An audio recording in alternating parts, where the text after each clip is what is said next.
Very good morning, welcome to Raj news. నేను విజయ్. మొత్తంగా phone tapping వ్యవహారంలో అత్యంత కీలకమైనటువంటి వ్యక్తి, A1 నిందితుడిగా ఉన్నటువంటి వ్యక్తి ప్రభాకర్ రావు.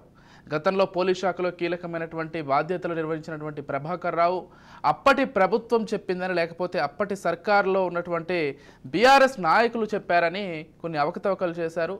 అవకతవకలు అనే కంటే చాలా బెదిరింపులకు పాల్పడ్డారు, అంతకంటే దారుణాలు చేశారని చెప్పుకోవాలి. కేవలం అప్పటి ప్రభుత్వం చెప్పిన విషయాలు చేయడం మాత్రమే కాకుండా ఆ తర్వాత వాళ్ళ వ్యక్తిగత అవసరాల కోసం ఆ విషయాలన్నీ కూడా వినియోగించుకోవడం అయితే సర్వత్రా చర్చ జరుగుతోంది. పోలీస్ శాఖలో ఉండి కొంతమంది చేసినటువంటి ఈ వ్యవహారం మొత్తం తెలంగాణ పోలీస్ వ్యవస్థకే ఒక మాయని మచ్చగా మిగిలిపోయిందని చెప్పుకోవాలి. ఇక ఇదే అంశానికి సంబంధించి ఈరోజు అమెరికా నుంచి ఆయన హైదరాబాద్కు రానున్నారు. అసలు మొత్తంగా ఆయన విచారణలో ఏం తేలనుంది, అసలు ఇప్పటి వరకు ఒక లెక్కగా ఉండింది కేసు, ఇప్పటి నుంచి మరో లెక్కగా ఉండబోతోందని కూడా చర్చ జరుగుతుంది. ఎందుకంటే ప్రభాకర్ రావు కీలకమైనటువంటి నిందితుడు కాబట్టి ఆయన చెప్పే విషయాలు, ఆయన బయటపెట్టే విషయాలతోటే ఈరోజు ప్రధానంగా కొంతమంది రాజకీయ నేతల పేర్లు కూడా బయటకు వచ్చే అవకాశం ఉంది, వాళ్ళ అరెస్టులు జరిగే అవకాశం కూడా ఉందని చర్చ జరుగుతుంది. ఇదే అంశాలకు సంబంధించి మనతో పాటు చర్చించడానికి మా పొలిటికల్ ఎడిటర్ అరవింద్ కొల్లి గారు సిద్ధంగా ఉన్నారు. వారిని అడిగి మరిన్ని విషయాలు తెలుసుకునే ప్రయత్నం చేద్దాం. అరవింద్ గారు, గుడ్ మార్నింగ్ అండి. Good morning Vijay. నేను అన్నట్లుగా A1 నిందితుడిగా ఉన్నటువంటి ప్రభాకర్ రావు వచ్చిన తర్వాత A1 నిందితుడుగా చూడటానికి మాత్రమే లేని పరిస్థితిలో ఈరోజు ప్రభాకర్ రావు చుట్టూ ఆరోపణలు తిరుగుతున్నాయి. ఈ ఒక్క కేసులో A1 నిందితుడు మాత్రమే చూడకుండా ఒక విస్తృతంగా ఆలోచిస్తే రేవంత్ రెడ్డి చెప్పినట్లుగా కేసీఆర్ నిజాం అయితే ఈయన ప్రభాకర్ రావు కాసిం రజ్వీగా, అంటే ఆ ఇంటెన్సిటీని చెప్పడం కోసం రేవంత్ రెడ్డి ఆ పోలిక చెప్పినప్పటికీ చాలా వివాదాలు తిరుగుతున్నాయి. ఇప్పుడు నేను గతంలో చెప్పినట్లుగానే పంజాగుట్ట పోలీస్ స్టేషన్లో 8 మంది ఇప్పటికే కంప్లైంట్ ఇచ్చారు. ఆ కంప్లైంట్ ఇచ్చిన వాళ్ళని కూడా ఒకరి తర్వాత ఒకరిని పిలిచేటటువంటి ప్రాసెస్ నడుస్తోంది. రాధాకిషన్ రావు మీద ఒక రకమైనటువంటి ఆరోపణలు ఉన్నాయి, భుజంగరావు మీద ఒక రకమైన ఆరోపణలు ఉన్నాయి. వీటన్నిటికీ కారణమైనటువంటి ప్రణీత్ రావు, అంటే యాక్చువల్గా ప్రణీత్ రావు అరెస్ట్నే చాలా పెద్దగా చూస్తే, ఇప్పుడు వీళ్ళందరూ చేసిన దాంతో చూస్తే ప్రణీత్ రావుది చాలా చిన్నగా అయిపోయినటువంటి పరిస్థితి ఉంది. ఈ కేసులో ప్రణీత్ రావు ఒక మామూలు సాక్ష్యాలు ధ్వంసం చేసినటువంటి కేసు, అదే సందర్భంలో ట్యాపింగ్లో వివిధ రకాలు వచ్చాయి. ఇప్పుడు వీళ్ళందరితో పోలిస్తే ప్రణీత్ రావు చేసింది చాలా చిన్నగా అయిపోయింది అనేది, చిన్న భాగం పంచుకున్నాడు అనేలాగా వచ్చింది. ఇప్పుడు యాక్చువల్గా ప్రణీత్ రావు అనే తీగలాగితే డొంక కదులుతోంది అని ఏదైతే మనం ఇంతకుముందు మాట్లాడుకున్నామో అందులో భాగం. అయితే ఈరోజు డొంకకి కారణమైనటువంటి కీలక వ్యక్తి ఈరోజు పోలీసులకి, అంటే ఆయన అమెరికా నుంచి వస్తున్నారనేది పోలీసులకు సమాచారం ఇచ్చే వస్తున్నారనేది మనకున్నటువంటి సమాచారం.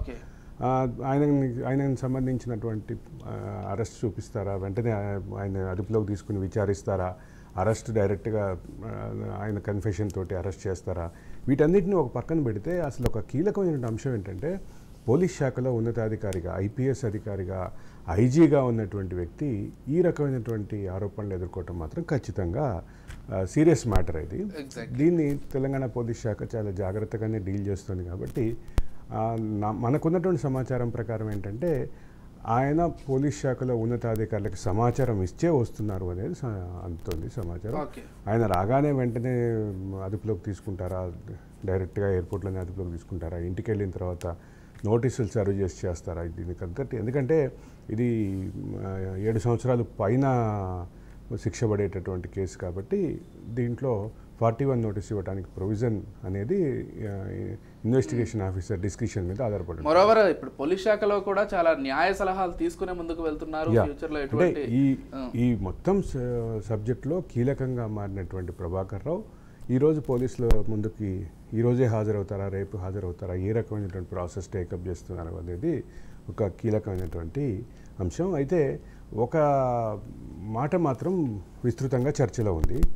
ఆయనని డీల్ చేయటానికి పోలీస్ శాఖ ఒక SOP పెట్టుకుంది, ఒక ఆపరేషన్ పేరు పెట్టుకుంది అని అంటున్నారు. ఇది ఎంతవరకు నిజమో తెలియదు కానీ బాగా విస్తృతంగా అయితే చర్చలో ఉంది. ఆపరేషన్ రిజ్వీ అని కాసిం రజ్వీని పోలికలతోటి పెట్టుకున్నారనేటటువంటి ఆ పేరైతే బాగా విస్తృతంగా ఇటు మీడియా సర్కిల్స్లో, అటు తెలంగాణ ఇంటెలెక్చువల్ సర్కిల్స్లో, మరో సందర్భంలో పోలీస్ సర్కిల్స్లో కూడా బాగా వినిపిస్తున్నటువంటి మాట. ఆపరేషన్ రిజ్వీ అని పెట్టుకున్నారు ఈ పేరుకి అని. దీన్ని ఎట్లా డీల్ చేస్తారు ఏంటి అనేది ఖచ్చితంగా అందరం ఆసక్తిగానే ఎదురు చూస్తున్నాం. ఆయన ఈరోజు వస్తున్న సందర్భంగా ఆయన్ని ఏ రకంగా అదుపులోకి తీసుకోబోతున్నారు అనేది ఆసక్తికరంగా మారింది. అంటే దీనిని మించి ఏంటంటే ఒకవేళ ఆయన అదుపులోకి తీసుకున్న తర్వాత ఆయన ద్వారా ఏ విషయాలు బయటకు వస్తాయి, ఆయన ఎవరెవరి పేర్లు బయట పెట్టబోతున్నారు, ఇదే ప్రధానంగా చర్చ. అయితే ఇక్కడ ఈ పర్టికులర్ కేసులో ప్రభాకర్ రావు అరెస్టు లేదా ప్రభాకర్ రావు విచారణ తర్వాత కొంతమంది కీలకమైనటువంటి టీఆర్ఎస్ నేతలకు కూడా నోటీసులు ఇవ్వబోతున్నారు అనేది సమాచారం. టీఆర్ఎస్ నేతలకి ఆల్రెడీ శ్రవణ్ రావుకి సంబంధించిన ఆచూకీ కూడా ఇప్పుడు బయటికి రావాల్సినటువంటి అవసరం ఉంది. శ్రవణ్ రావుని ఏ రకంగా డీల్ చేస్తారు, వీటన్నిటితో పాటు ప్రభాకర్ రావు తర్వాత మరికొంతమంది సీనియర్ పోలీస్ అధికారులకి, ఐజీ ర్యాంక్ పైన ఉన్నటువంటి పోలీస్ అధికారి ఒకటికి, మిగతా అధికారులు వివిధ ర్యాంకుల్లో ఉన్నటువంటి అధికారులని ఆల్రెడీ లిస్ట్ అవుట్ చేశారు. దాని మీద వర్క్ చేయబోతున్నారు. అయితే దీంతో పాటు కొంతమంది కీలకమైనటువంటి నాయకులకి గతంలో అంటే మనకున్న సమాచారం ప్రకారం గత మంత్రివర్గంలో మంత్రులుగా ఉన్న 3 లేదా 4 నోటీసులు ఇవ్వబోతున్నారు. అది కీలకమైనటువంటి మంత్రులే అనేటువంటిది గమనించాలి. ఇక్కడ ఎవరికి ఇవ్వబోతున్నారు, ఏ రకంగా డీల్ చేయబోతున్నారు అనేది ఖచ్చితంగా ఆసక్తి అయితే తెలంగాణ సమాజం మొత్తంలో ఉంది. మొత్తం దేశంలో కూడా చాలా కీలకంగానే ఉన్నారు. కానీ ఇక్కడ ఒక ప్రధానమైనటువంటి అంశం ఏంటంటే ప్రభాకర్ రావు అరెస్టు లేదా ప్రభాకర్ రావు విచారణ తర్వాత ఈ కేసు మరొక మలుపు తిరగబోతుంది అనేది ఖచ్చితంగా మీరు అన్నట్లుగా దేశవ్యాప్తంగా చర్చ కూడా ఎందుకు జరుగుతుంది అంటే గతంలో ట్యాపింగ్లు జరగొచ్చు, కానీ ఇంత పెద్ద ఎత్తున ట్యాపింగ్లు చేసి ఇన్ని బెదిరింపులు అయితే ఎప్పుడూ లేవు అసలు. రామకృష్ణ హెగ్డే ప్రభుత్వం పడిపోవడానికి ఫోన్ ట్యాపింగ్ కారణం అంటారు. అట్లాగే మొరార్జీ దేశాయ్ ప్రభుత్వం మీద కూడా ఫోన్ ట్యాపింగ్ సంబంధించిన ఆరోపణలు ఉన్నాయి. అంటే దేశవ్యాప్తంగా ఈ రకమైనటువంటి ఆరోపణలు కొత్తగా కాకపోయినప్పటికీ ఇంత విస్తృతంగా టెరాబైట్ల డేటా, కొంతమంది ఎన్ని ఫోన్ కాల్స్ రికార్డు చేస్తే టెరాబైట్ల డేటా వస్తుంది, 47 హార్డ్ డిస్క్లు ధ్వంసం చేశారనేది ఇప్పుడు ప్రధానమైనటువంటి అంశం. 47 హార్డ్ డిస్క్లు ధ్వంసం చేస్తే 47 హార్డ్ డిస్క్లో ఎన్ని టెరాబైట్లు, ఎన్ని లక్షల టెరాబైట్ల డేటా ఉందనేది ఖచ్చితంగా ఆసక్తికరంగానే ఉంది.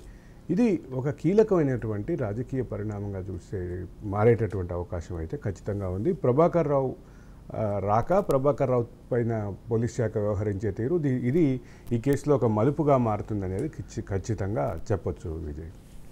ఇకపోతే ఈ మొత్తం కేసును మనం అంటే ఇప్పుడు మీరు అన్నట్లుగా ఏదైతే కొంతమంది మాజీ మంత్రుల స్థాయి వ్యక్తుల పేర్లు కూడా బయటకు వచ్చే అవకాశం ఉందంటున్నారు. అంటే ప్రభాకర్ రావు అరెస్టు తర్వాత ఖచ్చితంగా మరో కీలక మలుపు తిరగబోతోంది. ప్రభాకర్ రావు అరెస్టు లేదా ప్రభాకర్ రావు విచారణ తర్వాత ఈ కేసు మరొక మలుపు తిరగబోతోంది. అయితే ఇంకొక ఊహాగానం కూడా ఉంది. ప్రభాకర్ రావు తన ఆరోగ్య కారణాల రీత్యా విచారణను ఎదుర్కోవటం లేదా ఇంకొక రకమైనటువంటి ఎక్కువ కాలం చేయలేని పరిస్థితిలో ఆయన అప్రూవర్గా మారతారంటూ కూడా ఒక ఊహాగానాలు అయితే ఉన్నాయి. అంటే దానికి కూడా ఏంటంటే ప్రభాకర్ రావు తీవ్రమైనటువంటి ఆరోగ్య సమస్యతోటి బాధపడుతున్నారు అనేటటువంటిది ఒక అభిప్రాయం ఉంది. కాబట్టి అభిప్రాయం కాదు, అదే అందుకోసమే తను అమెరికా వెళ్ళినట్టుగా కూడా చెప్తున్నారు. కాబట్టి ఇప్పుడు దీనికి అంతటికి చివరికి అప్రూవర్గా మారతారా, మారే క్రమంలో అంటే ప్రభాకర్ రావు అక్రమంగా సంపాదించినటువంటి డబ్బుల్ని ఎక్కడ పెట్టారు, దానికి సంబంధించినటువంటి వివాదాలు కూడా ఇప్పుడు బయటకు వచ్చేటటువంటి అవసరం ఉంది. టానిక్ చుట్టూ అనేక వివాదాలు జరుగుతున్నాయి. ఆ వివాదాలు కూడా ప్రభాకర్ రావు దగ్గర ఆగుతున్నాయి. కొన్ని ఇన్ఫ్రాస్ట్రక్చర్ ప్రాజెక్టుల కంపెనీల విషయంలో కూడా ప్రభాకర్ రావు దగ్గర ఆగుతున్నాయి. కాబట్టి ఇప్పుడు ఇది ఎక్కడికి వెళ్తుంది, ఎక్కడ ఆగుతుంది అనేది మాత్రం ఖచ్చితంగా వాళ్ళ ఫ్యామిలీ మెంబర్స్ కూడా ఇన్వాల్వ్ అవ్వడం చూడాలి. అంటే ఈ కేసుకు సంబంధించి ఈరోజు పూర్తి స్థాయిలో ఒక క్లారిటీ వచ్చే అవకాశం ఉంది. మరింత మంది కీలకమైనటువంటి వ్యక్తులు కూడా వచ్చే అవకాశం ఉంది. ఖచ్చితంగా జరగాలి కూడా, ఎందుకంటే ఇటువంటి మళ్ళీ ఫ్యూచర్ లో రిపీట్ అవ్వకూడదు. అంటే ఇక్కడ వ్యాపారస్తుల్ని ప్రభాకర్ రావు అనే వ్యక్తి కాదు, ఒక ఐపీఎస్ అధికారిగా మాత్రమే కాదు, ఆయన ఒక పెద్ద సామ్రాజ్యాన్ని సృష్టించుకొని ఈ సామ్రాజ్యంతో వ్యాపారస్తులని బెదిరించారు. అదే సందర్భంలో పోలీస్ అధికారులని, తన డిపార్ట్మెంట్లో ఉన్నటువంటి పోలీస్ అధికారులను కూడా వేధింపులకు గురి చేశారనేది ఇక రేవంత్ రెడ్డి మాటలో చెప్పాలంటే మొత్తం తెలంగాణ సమాజానికి కాసిం రజ్వీ లాంటి వాడు. ఇక రేవంత్ రెడ్డి కూడా స్వయంగా బాధితులే. కాబట్టి ఇప్పుడు ఇదంతా బాధితులందరికీ కళ్ళల్లో ఆనందం అయితే కనిపిస్తుంది ప్రభాకర్ రావుకు సంబంధించినటువంటి ఈ అంటే ప్రభాకర్ రావు ఇప్పుడు ఇక రాక తప్పని పరిస్థితిలో ఆయన వస్తున్నట్టుగానే గమనించాలి. అంటే బాధితులు కూడా అంటే జరిగింది ఏదో జరిగిపోయింది, ఎలాగో కొన్ని తిరిగి తీసుకురాలేమనే దానికంటే భవిష్యత్తులో ఎవరికి జరగకూడదనే ఒక ఉద్దేశంతో వాళ్ళందరూ దీన్ని కొంత ఆనందం వ్యక్తం చేస్తున్నారని చెప్పుకోవాలి. దీన్ని ఒక రకంగా చూడాలి. అంటే ఈ బాధితుల్లో రకరకాల వర్గాలు ఉన్నాయి. ఒక పక్క వ్యాపారుల్ని బెదిరించి వసూలు చేశారు. ఒక ఇద్దరు అంటే ఒక వ్యాపారి అయితే క్లియర్గా చెప్పారు, నాకు నా మిత్రుడికి జరిగినటువంటి వ్యక్తిగత సంభాషణని ట్యాప్ చేసి వినిపించి నన్ను బెదిరించారు అని. అక్కడి నుంచి మొదలు పెడితే ఇంకా చాలా వివాదాలు ఉన్నాయి ఈ అంశంలో. చాలా మంది పాత్ర ఇదే అండి మీరు చెప్పింది మెయిన్. కొన్ని వ్యక్తిగత సంభాషణలను తీసుకుని వినిపించి డబ్బులు లాగడం కావచ్చు. ఇప్పుడు వ్యక్తిగత సంభాషణలు వ్యాపార సంభాషణలే కాదు, కొంతమంది ప్రముఖుల భార్యల ఫోన్లు కూడా ట్యాప్ చేశారు. ఆ ట్యాప్ చేసిన సందర్భంగా వాళ్ళ వ్యక్తిగత సంభాషణలు కూడా విన్నారు అనేది ప్రధానమైనటువంటి ఆరోపణ. ఇంత దీంట్లో వ్యక్తిగత దీంట్లో వ్యక్తిగత గోప్యత కానీ వ్యక్తిగత అంటే జీవించే వ్యక్తిగతంగా తన పర్సనల్ లైఫ్ని తను జీవించే హక్కుని కానీ వీళ్ళు భగ్నం చేశారు, వీళ్ళు ఛిద్రం చేశారు పూర్తి స్థాయి. కాబట్టి ఆ స్థాయిలో ఏదైతే వీళ్ళు చేసిన డిస్టర్బెన్స్ ఉందో ఆ డిస్టర్బెన్స్ కూడా ఇప్పుడు బ్రేక్ అయ్యేటటువంటి పరిస్థితి ఉంది. ఇది ఒక చిన్న ఘటనగా ఒక డిఎస్పీ ట్రాన్స్ఫర్గా మొత్తం సమాజం ఊహించేటటువంటి పరిస్థితిలో అది కాదు. దీని వెనక చాలామంది ఉన్నారు, చాలా రాజకీయాలు ఉన్నాయని మనం ఏదైతే మాట్లాడామో అక్కడి నుంచి మొదలు పెడితే ఇప్పటి వరకు ప్రతి అడుగులోనూ రోజుకు ఒక కొత్త అంశం బయటకు వస్తుంది, గంటకు కొత్త అంశం వస్తుంది. ఈ క్రమంలో పలువురు బాధితులు బయటకు వచ్చారు, ఎమ్మెల్యేలు బయటకు వచ్చారు, ఇప్పుడు ఎంపీ అభ్యర్థిగా ఉన్న రఘునందన్ రావు బయటకు వచ్చారు. వీళ్ళందరితో పాటు స్వయంగా అంటే టీఆర్ఎస్లో ఇప్పుడు బయటికి రాలేకపోతున్నారు, కానీ బీఆర్ఎస్ నాయకులు కొంతమంది వ్యక్తిగతంగా కూడా వ్యక్తిగత సంభాషణలో చెప్తున్నారు వాళ్ళు ఏ రకంగా దీనికి బాధితులు అయ్యారు అనేది. సో ఈ మొత్తంలో సమాజంలో ఏ వర్గము మినహాయింపు లేనటువంటి పరిస్థితి ఉంది.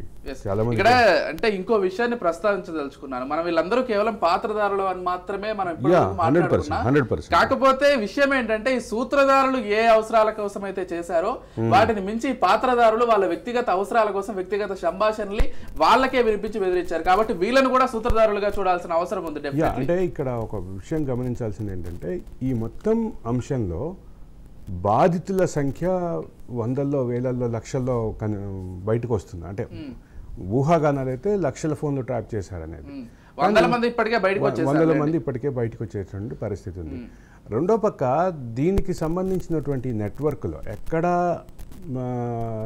అంటే ఉన్న ప్రతి అవకాశాన్ని వాడుకున్నారు. హీరోయిన్ల ఫోన్లు ట్యాప్ చేశారు, వ్యాపారస్తుల ఫోన్లు ట్యాప్ చేశారు, ఉద్యమకారుల ఫోన్లు ట్యాప్ చేశారు, అడ్వకేట్ల ఫోన్లు ట్యాప్ చేశారు, రాజకీయ నాయకుల ఫోన్ ట్యాప్ చేశారు. గవర్నర్ స్వయంగా చెప్పారు నా ఫోన్ ట్యాప్ చేశారని. కేంద్ర మంత్రి కిషన్ రెడ్డి అనుమానం వ్యక్తం చేశారు, తన ఫోన్ ట్యాప్ చేశారని.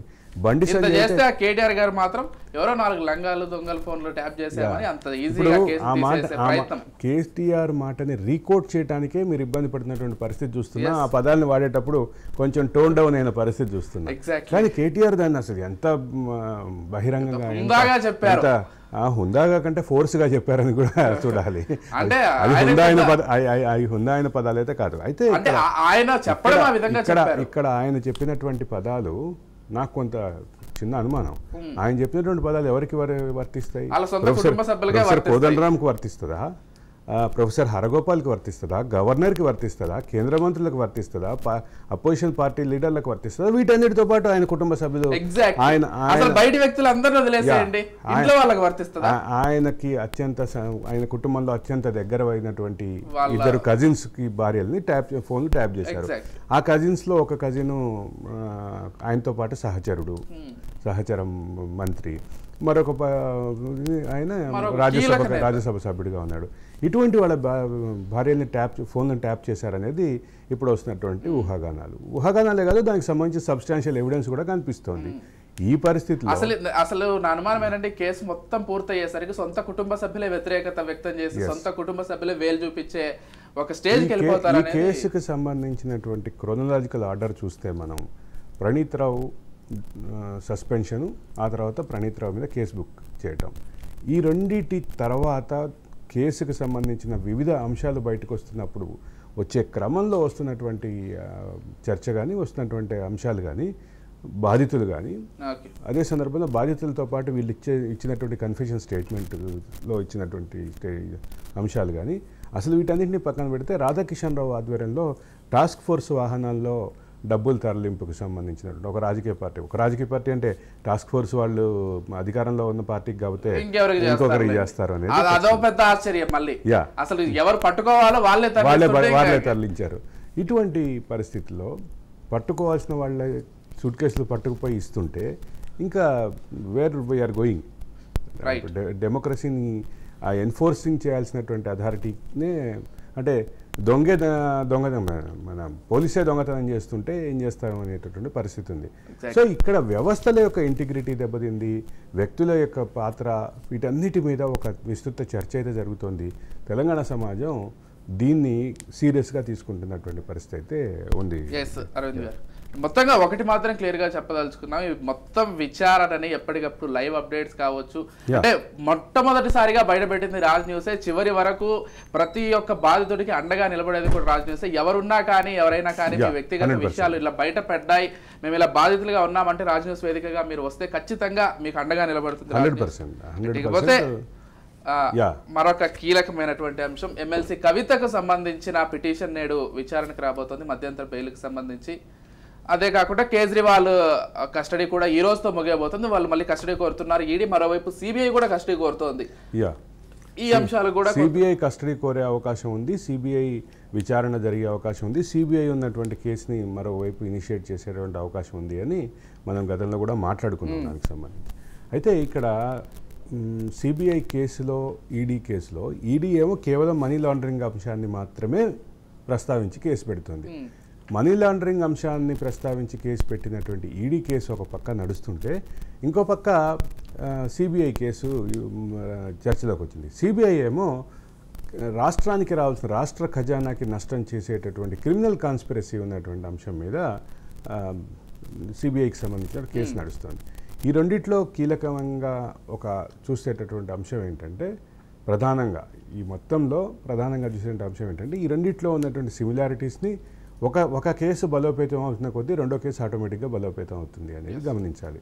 ఇప్పుడు ఇంటర్లింక్డ్ కాబట్టి ఇప్పుడు ఈడీ కేసులో ఏదైతే కవిత బెయిల్ వేశారో, ఈడీ కేసులో కవిత వేసినటువంటి బెయిల్ సిబిఐ కూడా అడ్డు చెప్పేటటువంటి అవకాశం ఉంది. ఎందుకంటే మాకు సంబంధించినటువంటి విచారణ కూడా మేము కోరే ఆలోచనలో ఉన్నామని చెప్పి ఈరోజు సిబిఐ కూడా ఆ రకమైనటువంటి డైరెక్షన్లో వేసేటటువంటి అవకాశం ఉంది. మొత్తం మీద ఈ రెండు కేసులకి సంబంధించినటువంటి భవిష్యత్తు, ఈ రెండు కేసులకు సంబంధించినటువంటి ఇప్పుడు ఎదుర్కొంటున్నటువంటి నిందితులు ఎవరైతే ఇద్దరు ఉన్నారో వీళ్ళకి సంబంధించినటువంటి అంశాల్లో ఎక్కడా లీగల్ పరంగా చూస్తే అంత త్వరగా బెయిల్ వచ్చేటటువంటి అవకాశం కనిపించట్లేదు అని న్యాయవాద వర్గాలు ఒక కంక్లూజన్స్ అయితే ఉన్నాయి. ఇంకో విషయం ఏంటంటే ఇక్కడ అరవింద్ కేజ్రీవాల్ విషయాన్ని గమనించినట్లయితే ఆయన ఒక ఐఆర్ఎస్ నుంచి పాలిటిక్స్ లేక వచ్చారు. చాలా స్వచ్ఛమైన పాలిటిక్స్ చేసే ఒక వ్యక్తిగా ఆయనకు పేరుంది. కాకపోతే మన కవితమ్మ అక్కడికి వెళ్ళి ఆయన ఏదో కదిలించేసి ఆయన కూడా ఈ మాట మనం అంటే తెలుగు వాళ్ళం తెలంగాణ వాళ్ళం అనుకోకుండానే ఢిల్లీ పొలిటికల్ సర్కిల్స్లో ఇదే చర్చ జరుగుతుంది. అంటే ప్యూరిటీ ఆఫ్ పాలిటిక్స్, రాజకీయాల్లో స్వచ్ఛత కోసం వచ్చినటువంటి అరవింద్ కేజ్రీవాల్ ఈరోజు చివరికి కవితతో సాహచర్యం మూలంగా మిగతా పార్టీల నాయకులతో సాహచర్యం మూలంగా ఈ పరిస్థితి తెచ్చుకున్నారు అనేటటువంటి చర్చ అయితే ఢిల్లీ రాజకీయ వర్గాల్లో, ముఖ్యంగా ఆమ్ ఆద్మీ పార్టీ రాజకీయ వర్గాల్లో చర్చ ఉంది. నేను ఒక వారం క్రితం ఒక ఆమ్ ఆద్మీ పార్టీ కీలకమైనటువంటి నాయకురాలు దక్షిణ భారతదేశం నుంచి దాదాపు సౌత్ ఇండియన్ స్టేట్స్ అన్నిటికీ ఇన్ఛార్జ్గా ఉన్నటువంటి నాయకురాలు, నా మిత్రురాలు, ఆమెతో మాట్లాడుతున్న సందర్భంగా ఆమె అన్న మాట ఏంటంటే these political people have put a wrong mud on us, we will take care, we will prove ourselves అని చెప్పారు. అంటే ఆ క్రమంలో ఆవిడ ఉద్దేశం నాకు అర్థమైంది ఏంటంటే అంటే బీజేపీ మాకు మడ్డేసింది, బట్ మడ్డేయటానికి కారణం మాత్రం సమ్ అదర్ పొలిటికల్ పార్టీస్ అని అనేది ఆవిడ భావం. ఆ భావం వ్యక్తం చేసిన సందర్భంగా నేను ఒక క్వశ్చన్ అడిగాను, దీనికి మరి రాజకీయపరమైనటువంటి ముగింపు ఎక్కడ వస్తుంది అని చెప్పి అడిగా. అంటే where you are going to get a political conclusion అంటే బీజేపీ మమ్మల్ని టార్గెట్ చేసింది, మిగతా పార్టీలు మాకు అండగా నిలబడ్డాయి, we are thankful to all the political parties except BJP అన్నట్టుగా అవి చెప్పింది. చెప్పినప్పుడు ఇక్కడ నేను స్పెసిఫిక్గా అడిగింది ఏంటంటే అరవింద్ కేజ్రీవాల్ అరెస్టుని మనం రెగ్యులర్గా మాట్లాడుకునే పాయింట్ ఇది. అరవింద్ కేజ్రీవాల్ అరెస్టుని అన్ని పార్టీలు ఖండించినాయి కేసీఆర్తో సహా. కేసీఆర్తో సహా అన్ని పార్టీలు కేసీఆర్తో సహా అని ఎందుకంటున్నారంటే కేసీఆర్ కుమార్తె విషయంలో ఇంతవరకు స్పందించలేదు కాబట్టి. కేసీఆర్ కుమార్తె విషయంలో మౌనంగా ఉన్నారు, అరవింద్ కేజ్రీవాల్ అరెస్ట్ విషయంలో ఖండించారు. దీన్ని ఏంటి దీని గురించి అంటే వాళ్ళ పార్టీ ఇంటర్నల్ మ్యాటర్ అది. బట్ మాకు వీఆర్ ఆల్సో సర్ప్రైజ్డ్ అని చెప్పింది. చెప్పే క్రమంలోనే ఆవిడ అన్నది ఏంటంటే ఒక పక్క ఇండియా కూటమి పార్టీలు కానీ కొన్ని ఎన్డీఏ పార్టీలు కూడా మాకు అండగా నిలబడ్డాయి అని చెప్పింది. సరే ఆ పార్టీలు ఏంటి దానికి సంబంధించిన అంశాలు మనం దాంట్లోకి వెళ్ళొద్దు. కానీ ఒక భావం అయితే క్లియర్, అరవింద్ కేజ్రీవాల్కి అంతో ఇంతో దేశవ్యాప్తంగా మద్దతు వచ్చింది. కవిత అరెస్ట్ విషయంలో సొంత ఇంట్లో తండ్రితో సహా మద్దతు రాలేదు. ఏదో కొంతమంది పార్టీకి సంబంధించినటువంటి ఫార్మల్ విమర్శలు, ఫార్మల్ ప్రెస్ మీట్లే తప్ప స్పెసిఫిక్గా దేశవ్యాప్తంగా జరుగుతున్నటువంటి అంశాల్లో దేశంలో ఏ మూల నుంచి రాలేదు, కనీసం తెలంగాణ నుంచి రాలేదు. మనం ఇంతకుముందే మాట్లాడుకున్నట్టు కవిత ఇంటికి అత్యంత సమీపంలో ఉండే జీహెచ్ఎంసీ మేయర్ కానీ జీహెచ్ఎంసీ కార్పొరేటర్లు కూడా మద్దతుగా రాని పరిస్థితి ఉంది. జూబ్లీ హిల్స్ కార్పొరేటర్ రాలేదు, బంజారా హిల్స్ కార్పొరేటర్ రాలేదు అంటూ అందరిని వదిలేసాడు. సొంత తండ్రి అక్కడ చెప్పట్లేదంటే మీరు ఎవరెవరివో కేసీఆర్ ఈ మౌనం ఖచ్చితంగా దేశవ్యాప్తంగా కూడా పొలిటికల్ సర్కిల్స్ లో కూడా చర్చలో ఉన్నటువంటి విషయం గమనించాలి. కేసీఆర్ ఈ రెండు అంటే ఈరోజు అరవింద్ కేజ్రీవాల్కి మరొక కస్టడీ అడుగుతున్నారు ఈడీ వాళ్ళు. అది ఇంకో పక్క సిబిఐ కూడా అడుగుతుంది. కాబట్టి దీంట్లో ఏమవుతుంది అనేటువంటి అంశంతో పాటు రాజ్యాంగ పరంగా లేదంటే పబ్లిక్ ప్రజాప్రాతినిధ్య చట్టం ద్వారా లేదా అంటే మిగతా ముఖ్యమంత్రిగా ఉండేటటువంటి అధికారాలను డిఫైన్ చేస్తూ రాజ్యాంగంలో ఉన్నటువంటి అంశంలో కానీ, అదే సందర్భంలో డొమినియన్ స్టేటస్ అంటే సెమీ డొమినియన్ స్టేటస్లో ఉంది ఢిల్లీ అటు రాష్ట్రము కాదు, కేంద్రపాలిత ప్రాంతము కాదు. అదే సందర్భంలో ఢిల్లీకి సంబంధించినటువంటి ఎన్సీఆర్ యాక్ట్ ఒకటి ఉంది. ఆ ఎన్సీఆర్ యాక్ట్ ప్రకారం ఏదైతే అంటే క్యాపిటల్ రీజన్ యాక్ట్ ఉంది, ఆ క్యాపిటల్ రీజన్ యాక్ట్ ప్రకారం ఢిల్లీలో మున్సిపల్ అడ్మినిస్ట్రేషను, రెవెన్యూ అండ్ మన దీని ఏమంటారు పోలీసింగ్ ఇవన్నీ కేంద్ర పరిధిలో ఉంటాయి. సో ఇదంతా సెమీ డొమినియన్ స్టేటస్ ఉంది. అసలు రాజ్యాంగంలోనే గందరగోళం ఉంటే ఢిల్లీకి సంబంధించిన అంశం ఇంకా గందరగోళం. వీటి కూడా క్లారిటీ రావాల్సిన అవసరం ఉంది. ఆయన రెండు ఉత్తర్వులు ఉత్తర్వులు ఇచ్చానంటున్నారు. ఆ ఉత్తర్వులు ఎట్లా ఇచ్చారు, ప్రతి ఒక ప్రాసెస్ ప్రకారం జరగాలి. ముఖ్యమంత్రి ఆదేశాలు కనీసం అంటే ఒక సర్క్యులర్ వస్తే లేదంటే ఒక నోట్ వస్తే ఆ నోట్ కన్నా కనీసం ఇనిషియల్ వేయాలి. అదంతా ఈ ప్రాసెస్ అంతా బిజినెస్ ప్రాక్టీసెస్ లాస్ అంతా అంటే అఫీషియల్ ప్రాక్టీసెస్ బిజినెస్ ప్రాక్టీసెస్ అంటాం మనం. ఆ బిజినెస్ ప్రాక్టీసెస్ ప్రకారం ఇది ఎట్లా సాధ్యం అని చెప్పి ఈడీ ప్రశ్నిస్తుంది.